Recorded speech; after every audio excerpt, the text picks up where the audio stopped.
नमस्ते friends, मी आज तुमच्यासाठी घेऊन आलो आहे क्लास 11 चा ट्रिग्नोमेट्री चॅप्टर जो सेकंड चॅप्टर आहे ट्रिग्नोमेट्री मॅथ्स 1 चा त्याच्यामधला प्रॅक्टिस सेट 2.1 चा 9th नंबरचा क्वेश्चन. 9th नंबरचा क्वेश्चन काय आहे? Find the other trigonometry function if cos θ -3/5 and 180 degree less than θ less than 270 degree. म्हणजे त्या प्रश्नामध्ये काय दिलं आहे? त्या प्रश्नामध्ये दिलं आहे आता जे ट्रिग्नोमेट्रिक रेशो आहे ते आपण आपल्या मागच्या प्रीवियस लेक्चर मध्ये सांगितलं होतं आणि नसेल माहित तुम्हाला तर मी पुन्हा एकदा सांगतो की जे ट्रिग्नोमेट्रिक रेशो आहेत ते sin θ, cos θ, tan θ, cot θ, sec θ आणि cosec θ किती असतात? 6 असतात. त्याच्यापैकी एक जो रेशो दिला आहे तो म्हणजे cos θ तो आपल्याला गिवन आहे. आता वाटले किती? 5. ते म्हणजे कोणते? sin, tan, cot, sec आणि cosec. मग हे 5 ट्रिग्नोमेट्रिक रेशो आपल्याला काढायचे आहे. त्यासाठी आपल्याला क्वेश्चन दिला आहे आणि कंडिशन्स दिल्या आहेत. चला पाहू कसं सॉल्व करायचं. गिवन लिहायचं, कॉमा द्यायची, ती लाईन सोडून द्यायचं. मग cos θ -3/5 आहे ते आपण जसं तसं लिहिलं. गिवन म्हणजे जे दिलं आहे ते लिहिलं. आता आयडेंटिटी अप्लाय करू. We know that. आता cos सोबत कोणाची आयडेंटिटी आहे? तर cos सोबत sin ची आयडेंटिटी आहे. त्या आयडेंटिटीचं नाव आहे sin² θ प्लस cos² θ इज 1. त्या आयडेंटिटीचं नाव आहे sin² θ प्लस cos² θ इज 1.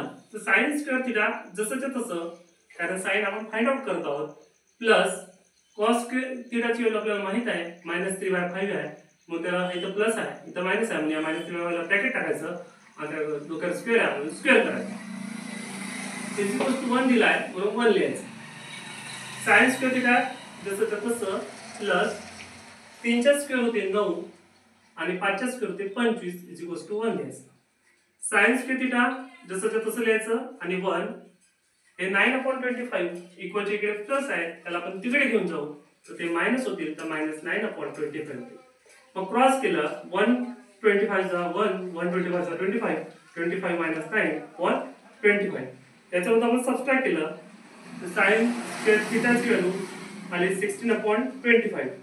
मग याला आपल्याला स्क्वेअर फॉर्म मध्ये लिहायचं. जो 16 स्क्वेअर आहे 4 चा स्क्वेअर आहे आणि 25 स्क्वेअर आहे 5 चा स्क्वेअर आहे तर त्याला आपण लिहू शकतो डायरेक्ट 4/5 चा होल स्क्वेअर.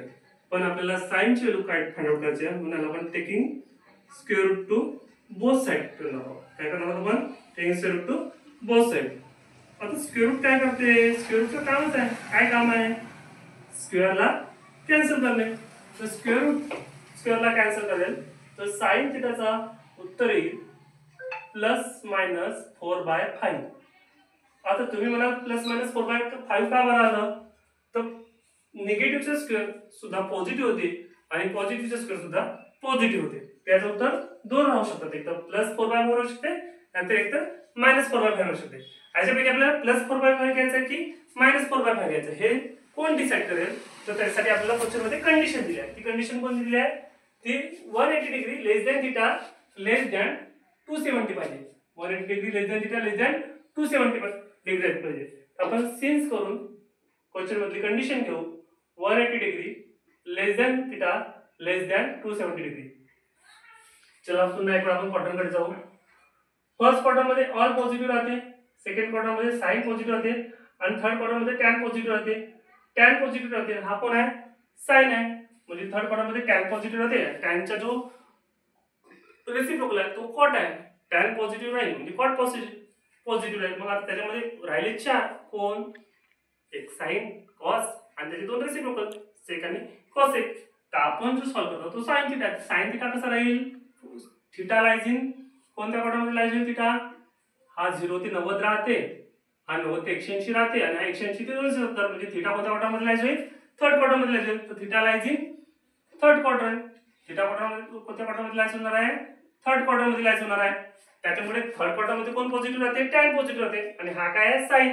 तर जो sin θ आहे तो थर्ड क्वाड्रंटमध्ये लाइज होत नाही म्हणजे तो निगेटिव्ह आहे म्हणजे तो लेस दॅन 0 आहे. तर sin θ लिहू लेस दॅन 0. लेस दॅन 0 आहे म्हणजे sin θ ची व्हॅल्यू आपण मायनस घेऊ. काय घेऊ? मायनस घेऊ. आता हे डिसाइड झालं. sin ची व्हॅल्यू 2 आल्या ते +4/5 आली ती -4/5 आली ती. पण त्याच्यापैकी घ्यायची प्लस घ्यायची होती की मायनस घ्यायची होती हे कोण डिसाइड करत होता? क्वाड्रंटची कंडिशन. क्वाड्रंटच्या कंडिशनवरून आता आपल्याला माहित झालं की sin ची व्हॅल्यू -4/5 आहे. जाऊ. प्रश्न काय म्हणते, find the other trigonometric function. Question सुरुवातीच्या आधी मी तुम्हाला सांगितलं, क्वेश्चन स्टार्ट होत होता तेव्हा सांगितलं की ट्रिग्नोमेट्रिक रेशो 6 आहे. त्याच्यापैकी आपले 2 म्हणजे एक प्रश्न दिला होता, एक आपण काढलं. आता आपल्याला बाकीचे रिमेनिंग 4 काढायचे आहेत. नाउ tan थीटा म्हणजे काय होते, sin theta upon cos theta होते. हा इंटररिलेशन वाला फॉर्म्युला आहे. तर tan sin म्हणजे cos, sin बाय cos होते, त्याची व्हॅल्यू -4/5 आहे sin ची, आणि cos ची व्हॅल्यू किती आहे -3/5. तर 5 कॅन्सल. मगाशी सांगितलं AY ची व्हॅल्यू फॉर्म्युला, तर -4/3 म्हणजे मायनस मायनस कॅन्सल, ते सुद्धा झालं 4/3. आता cot थीटा काढायचा आहे. तर cot थीटा म्हणजे काय होते, 1/tan थीटा. cot थीटा म्हणजे 1/tan थीटा होते. नाहीतर मग दुसरा इक्वेशन फॉर्म्युला आहे cos बाय sin, तसंही काढू शकता. तर 1/tan थीटाची व्हॅल्यू किती आली 4/3. मग याचा रेसिप्रोकल घ्या, तर याची व्हॅल्यू cot थीटाची व्हॅल्यू 3/4. आता राहिले 2. आता एक sec काढू. sec थीटा म्हणजे काय होते, 1/cos थीटा. sec थीटा म्हणजे 1/cos थीटा, 1/cos थीटाची व्हॅल्यू काय दिली आपल्याला -3/5. याचा रेसिप्रोकल घेतलं तर हे होईल -5/3. मग cosec थीटा, cosec थीटाची काय होईल 1/sin थीटा. तर sin थीटाची काय आहे 1/-4/5 आहे. याचा रेसिप्रोकल होईल -5/4. चला, थँक्यू.